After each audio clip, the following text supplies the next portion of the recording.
Hello, Bushcraft family, back again with another video.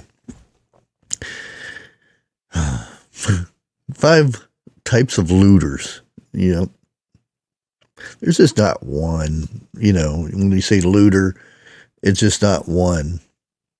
There's multiple ones, and these are the top 5 that I have come down and come up with. And some tips on how to prepare for these types of looters. And when I say looters, that's a friendly way of saying it, a YouTube friendly way of saying other things. You can kind of read between the lines. A post shift world will hold many dangers. But for many preppers, the biggest threat is going to be looters. We spend all this money and time and resources to gather stuff for an emergency such as this. We just don't want to lose it right away because we're not prepared for what is to come. But let's go ahead and get to the list. Our first one pretty much makes the biggest amount of sense out of most of these in this list is the hungry survivor. It's they weren't really prepared for what was coming, and they're hungry. Their families are hungry if they still have a family. And they're not really guilty of anything except for maybe trust in the government. And they have nothing to fall back on. Again, they weren't prepared for this stuff, so they're struggling to survive. And that's probably one of the things that they not intended to do is go out and steal things, but you get hungry, you get hungry. And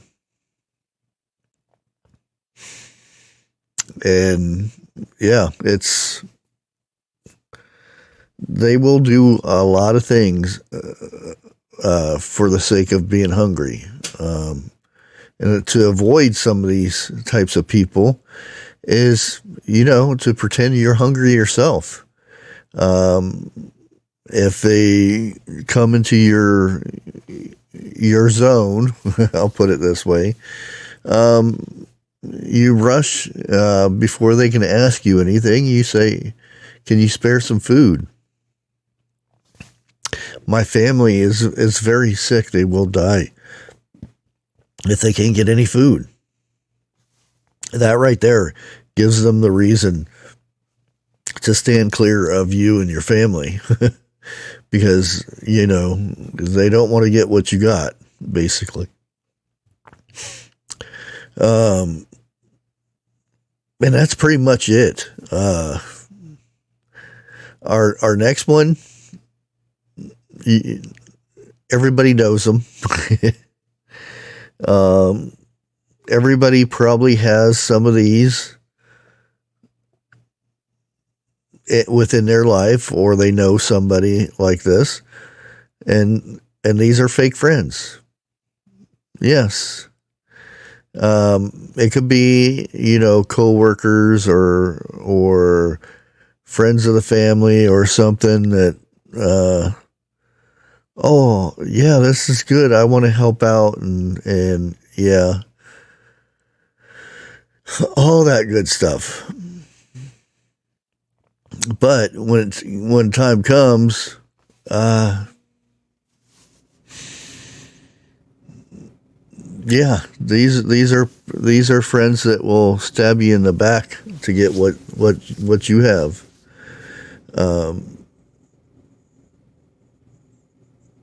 And these are the ones that will rely on the kindness of others,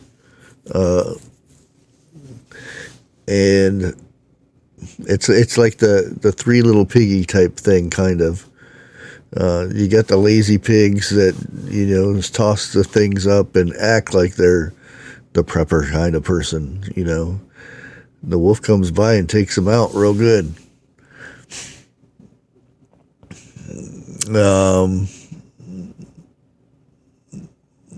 Yeah, and those are probably one of the most dangerous of all of these in the list, because they, depending how much information you pass to those people, depends how dangerous they'll be.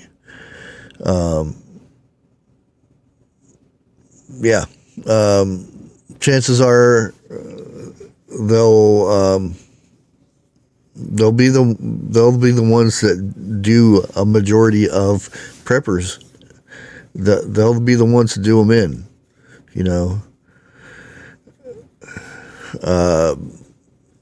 One way you can kind of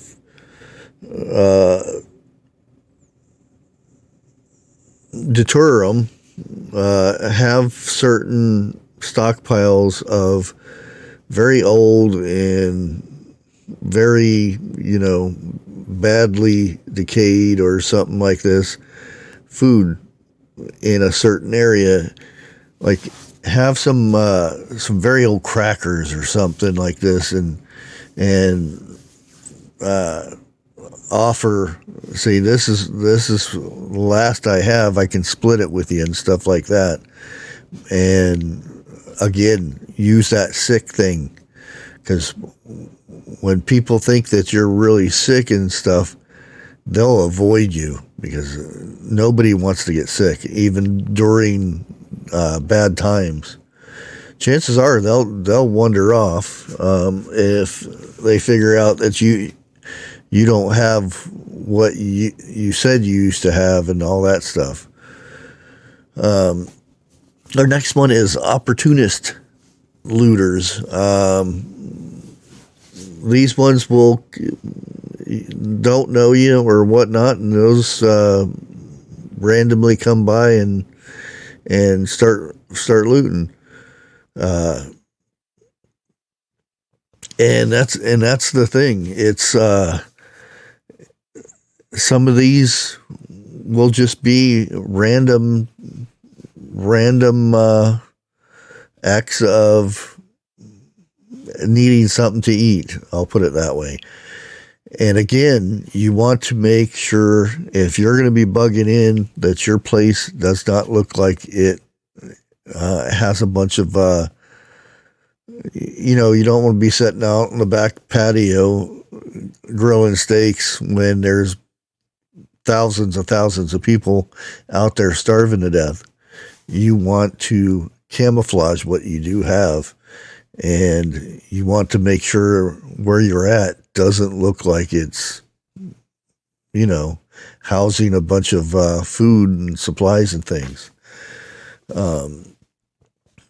Depending on your house, have false floors, false walls, basements, hidden areas in your basements, attics, the ways to hide that type of stuff. But again, that's stuff that you have to prepare for. When having all this stuff, all these preps and things, it's not like inviting people in and showing them right where it's at and stuff. You want to make it difficult. And probably the most known of all the looters will be the organized gangs. Yep, and this is the last one. Well, not the last one, but there's another good one at the end. But this one, again, sadly, gangs will form. It kind of fits in that low life people will gather in groups, which will form gangs that will go out and go looting and whatnot. And if you're confronted with a gang, there's a good chance convincing them you have no supplies won't make any difference at all. They'll attack anyway.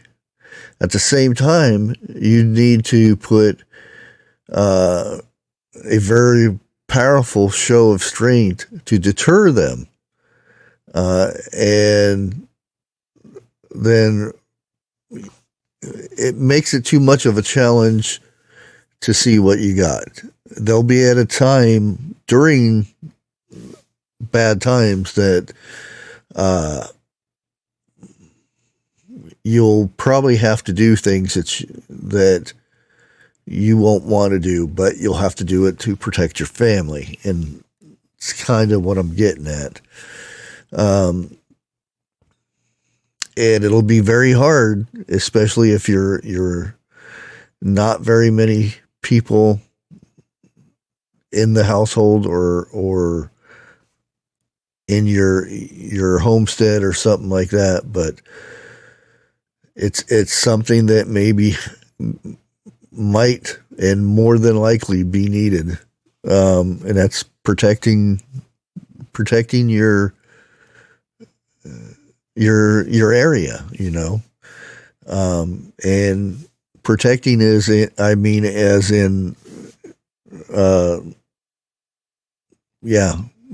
doing harm to others to protect your life and your family's lives and what you have been working for with all the preps and stuff.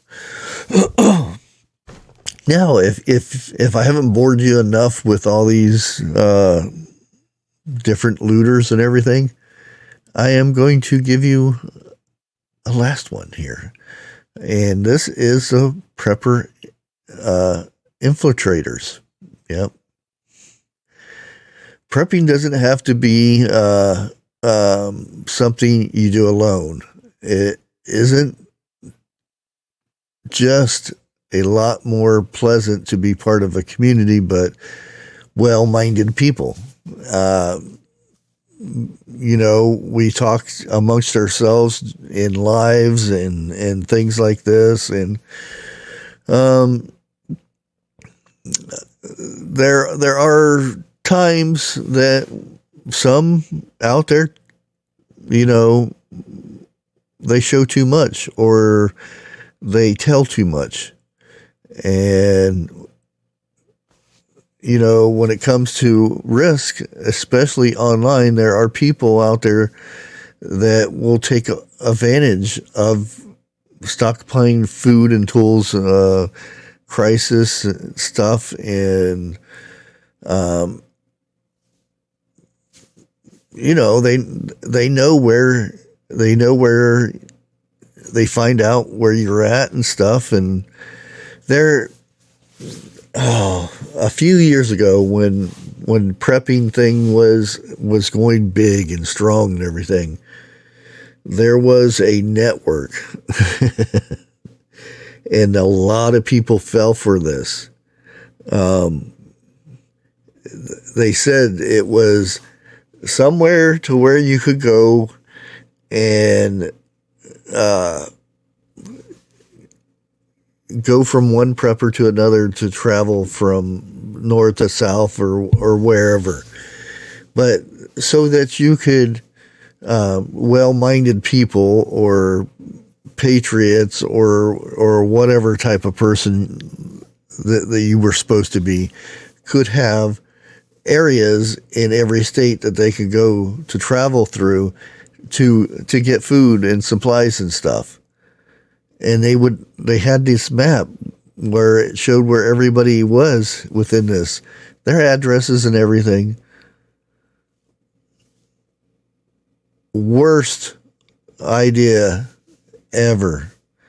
I mean, it sounds good on paper and everything, but every one of those people that signed up for this everybody knows where they live, what kind of supplies they have, all this stuff.